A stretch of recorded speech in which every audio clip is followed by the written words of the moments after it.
Shit. Alright, look, I made a mistake in the booking process for the check-in. Now, for those who don't know, I booked a ticket. My ticket was through reward ticket, and I was flying the same flight with my dad.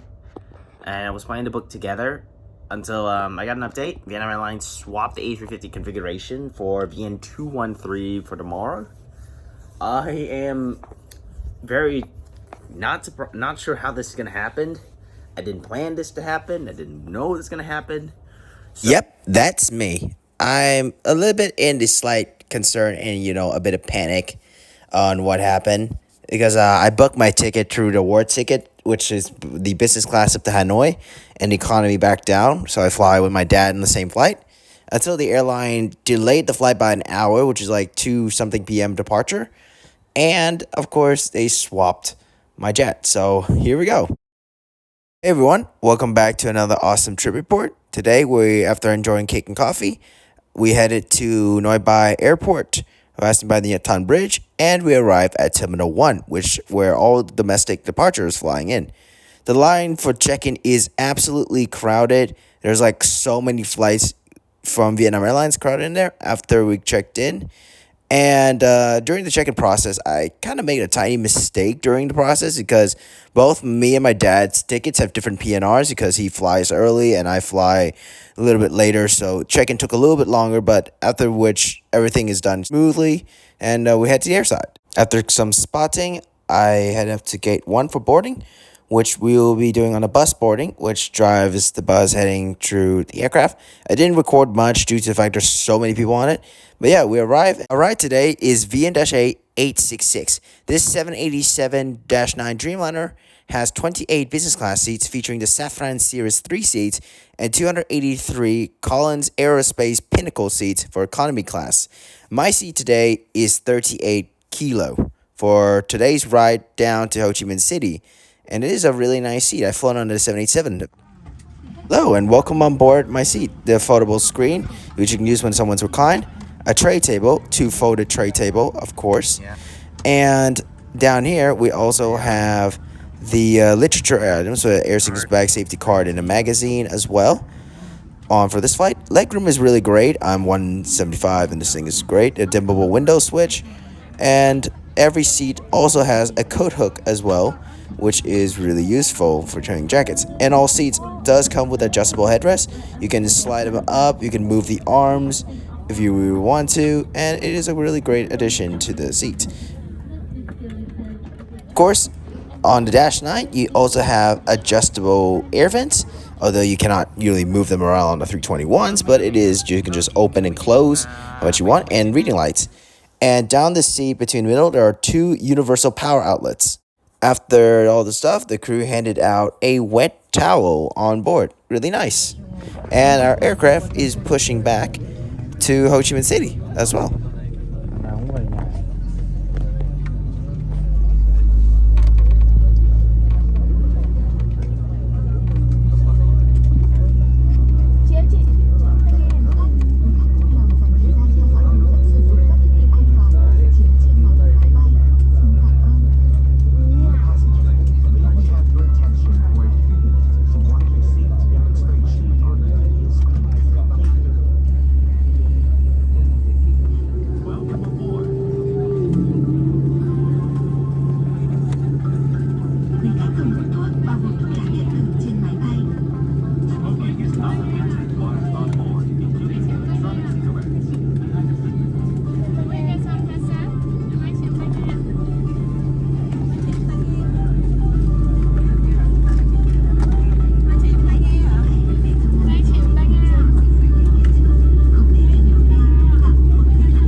taking off from Hanoi, Mumbai, we're eventually cruising the altitude. Apparently, the 787 windows is dim, but the crew actually unlocked the dimmable switch, so you can actually dim the windows how much you like.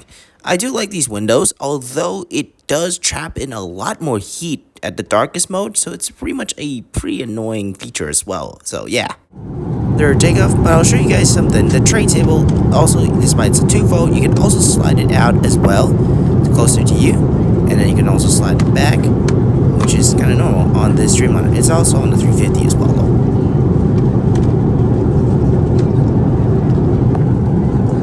Of course, the meals coming now. Today's flight is also a snack flight, so you guys got the cookies, these little biscuits, and milk. Of course, I ordered myself a Lotus Sky milk tea, the normal flavor. It's actually 50K. You bought this prior to like checking in. Usually I buy this, pre-order this beforehand, but it is a really nice cup with the 30-year design. It is a really nice cup design. I actually love that one. As most likely these biscuits are sweet, but also with milk as well, but they're really hard, and I wish you can just dip the biscuits with milk just to add, like the softness to it. And yeah. Here's my overall review on Vietnam Airlines Boeing 787-9 Dreamliner. Despite a delayed flight, which happens an hour later departure, but the airline proactively sent an email to all passengers that their flight was delayed. I mean, I wish it's the same thing for the flight from Singapore back, but overall, this really giving the communication a good touch, which is really lovely. The 787 itself, the aircraft was clean. I do love the cabin as well. It's a really nice seat. The seat on board the 787 is really great for long haul, both in economy class. You actually have like all the necessary items for the casual long haul experience. And the service on board, the crew is really friendly, and you have a fun time chatting, and really proactively helping passengers as well. Another thing is on the Dreamliner, there's a bit of the windows. I do love the 787 windows. They're large windows, but yeah, they used dimmable window tech. It was a good idea, but the problem is that, this stuff gets pretty hot when the sun literally just baked the windows in much high heat, and when you touch on it, you feel like your skin's burning. And the snack service, it was okay, although the cookies are really hard to chew through it. And like the milk, I mean, sure, cookies and milk or like biscuits and milk is a good idea, but I mean, next time maybe just put the milk in the cup along with the water. So like passengers just dip these overly hard biscuits into the milk to, soften the things. And as for, the check-in, it was really packed, so it was nothing crazy. But yeah, overall, it is really a decent flight. I do enjoy it. It was a great flight on board the 787. Yeah, I thought it was today I flying the 350, but then end up this guy takes over. Nice. Oh, by the way, I'm currently flying over the new Long Tan International Airport, which will replace the Tan Sinh International Airport in the near future. Actually, it's going to be finished. The first stage is going to be completed by 2026, late 2026 to be precise. But yeah, it's going to be the new airport that's going to be outside of the city. Of course, I hope they're going to be building a bloody metro system that's connected the entire city to this massive airport. So, we can also go plane spotting as well just to enjoy it. And yeah, overall, I can see the progress. I think it's really looking good. You got the runway and the lights. I think they're still starting to build up the actual airport terminal. Wait, they're building the first terminal of this airport. It looks like a cool looking Lotus design. But yeah, we're flying over the airport. It is really nice to see the new airport coming into view. And yeah, it would be amazing to try to fly out in this new mega size hub.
Incoming crew research and go check. And that's it. We have arrived back to Tassie International Airport. And of course, we just disembarked the aircraft via stairs. And this is the Dreamliner. And yes, thank you for watching the video. And I did get my bags, although it took a while because I had to book a Grab. But also now they have to literally get everyone to go down to the very bottom floor for Grab. And of course, I'll see you guys in the next video. Bye-bye.